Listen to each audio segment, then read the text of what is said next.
Mérège et le KGB. Mais on en revient là, c'est pour ça qu'il y a une histoire de public. Parce que qui dit public dit notoriété, donc identification des cibles potentielles.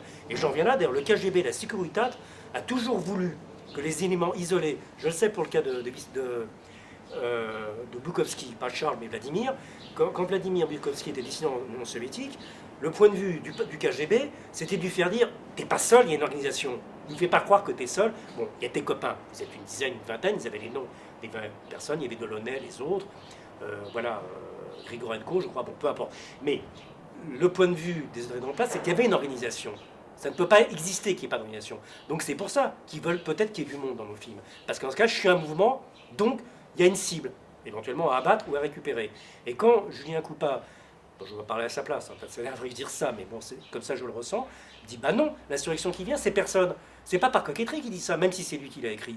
C'est qu'il veut dire par là qu'il n'y a pas d'auteur, qu'on est le réceptacle de ce qui arrive et de ce qu'on ressent. Donc en ce sens-là, il n'y a pas d'auteur. Donc moi j'en suis parfaitement convaincu, voilà. Et je pense qu'à fortiori au cinéma, mais c'est pour d'autres raisons, c'est d'autant plus une escroquerie. Je veux dire, parler d'un auteur au cinéma, Oui, c'est une méconnaissance complète de ce qu'est le cinéma. Il y a beaucoup de monde qui est sur le tournage. Mais le cinéma, c'est d'ailleurs pour ça qu'on en fait, c'est vraiment un art, je me fous que ce soit un art, c'est un mode d'expression collectif. Oui, par essence, puisqu'il y a plein d'intervenants. Et c'est pour ça qu'on en fait. Oui, c'est ça qui est passionnant d'ailleurs. C'est ridicule quand tu vois l'histoire des films d'auteur. Ça ne vient à l'idée qu'à des bourgeois. Voilà.